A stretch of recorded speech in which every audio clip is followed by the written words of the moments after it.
It seems that Christians in the West have a particular challenge in front of us. I speak as an American. It doesn't seem like there is going to be a political party moving forward that's really going to uphold the biblical Christian view of life, the sanctity of life. We're all made in God's image, and life beginning at conception, or even if it's possible that life begins at conception, you have to do everything in your power to preserve that life, because we're not the creators of life, and so we have no responsibility to take it away. And yet, how to move forward and who to vote for, and all of these questions pop up. But I think in the midst of that, another theme for me has popped up, and that is that the Christian church need not outsource their role in culture to any political party, any political movement. And I feel like that maybe has happened.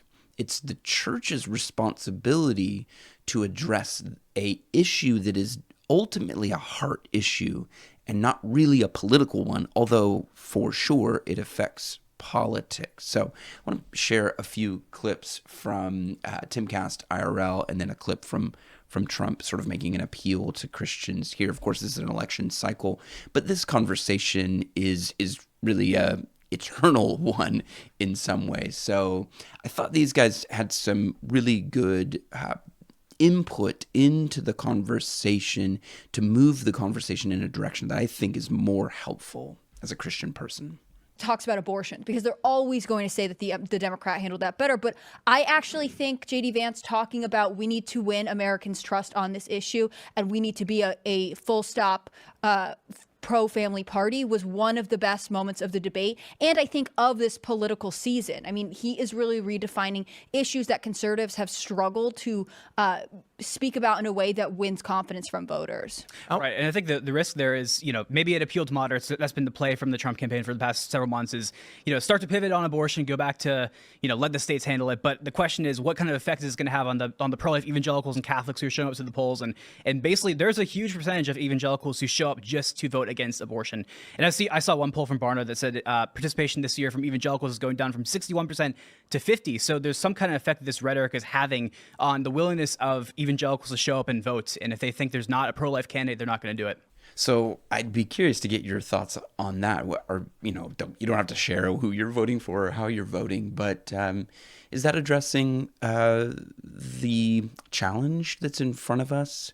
How do I feel as a Christian person as I go to the voting box, as I participate in politics? And I've said this in other podcasts, but I'm an advocate for good government. I'm not anti-government on any level, but I'm also pro sort of kingdom of God things. And I thought that Hannah Claire Bremelo touched on something there with the nature of family, being pro family. Again, I think this is a heart issue. It's not really a political one, though it has political ramifications. And so you can tell that Trump, or let's say whatever this MAGA, I don't know that it's truly conservative. It's this sort of hodgepodge thing, this other political sort of movement going on.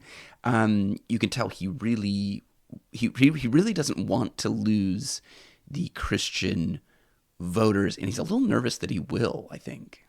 And by the way, Christians have to vote. I don't want to scold you, but you know that Christians do not vote proportionately. They don't vote like they should. But Christians, you'll go to church every Sunday. You have tremendous power, but you just don't know that. But you have to use that power. Christians are a group that's known not to vote very much. You have to go out, at least this election. Just get us into that beautiful White House.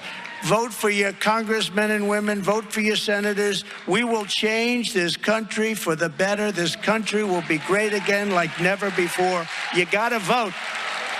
Now, I think the next part of the conversation on Timcast really starts to sort of double down on the heart of the issue.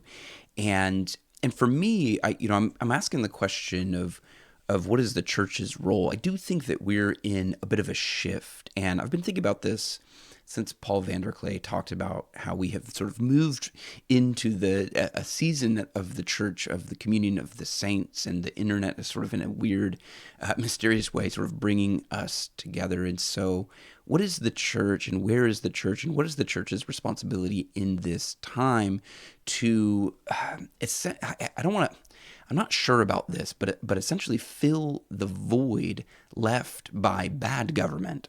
We sort of sat back because it seemed like we were in a season of good government, and so the church kind of got a little bit lazy. I'm not trying to be too critical, but I do think we're seeing an awakening, and it's an awakening from kind of a sort of a fuzzy and lazy Western post-Enlightenment evangelical Christianity, and more to a sort of more potent and more focused Christianity that can really help young women who need it, who can really help young people who need that help, or anyone who is going through a traumatic moment and is thinking that the solution to that traumatic moment is to essentially go through another traumatic moment.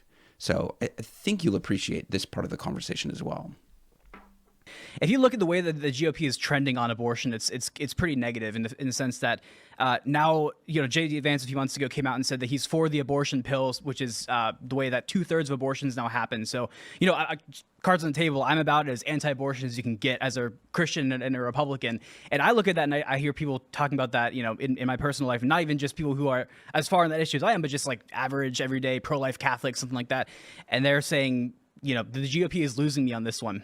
I'm curious, though. J.D. Vance's response was largely, we want to make it so that women who have unintended pregnancies do not feel as though abortion is their only option, which really has become the talking point from Democrats, right? Like, you're trapped with this man in this relationship you don't like. J.D. Vance referenced a friend who had been, in an abusive relationship, had opted to have an abortion, or the economic challenges of young families or young couples trying to buy houses or support these families is part of the obligation of pro-life Americans to win back people on the idea that family is good and that bringing a child into the world, even if it's not under ideal circumstances, is worth doing. The way that they view children was one of the first things I noticed about their culture, where they unconditionally see children as a blessing. So I was spending a lot of time in the slums in Kenya, and there are mothers there with like several kids, and they're like, my children are the best. So I think it's actually really a cultural problem and spiritual problem we have in the United States, where even though we are one of the wealthiest countries in the world, and obviously it's gotten worse over the past few years, people see it as a legitimate option just murdering your child, at the abortion mill or with the abortion pills. And I don't think that, statements like this are helpful at all in reversing that culture. I think there's a sense in which our politicians and our laws actually catechize the culture, and I think they ought to be fostering life. I think there's a good debate to have about social policy, supporting, mothers who, with maternity leave, stuff like that. You can talk about all that. But, in terms of, you have to also address the elephant in the room, which is the fact that we're back to over 1 million abortions every single year. We see that on the surface, and I think it's important to ask what is causing it. And it's not just that young men are not growing up and taking responsibility. It's also because there are young women who are raised in a culture that tells them don't have kids right now, and who cares if you get an abortion. So we need to reinstill in our young people pride, responsibility, and hard work, right? And that means that, hey, look, if you want to have a relationship and it results in a pregnancy, take responsibility, both of you, and have a kid, and kids are good things, but that needs to be the general idea that is ingrained in people. Too much right now, it's permanent adolescence.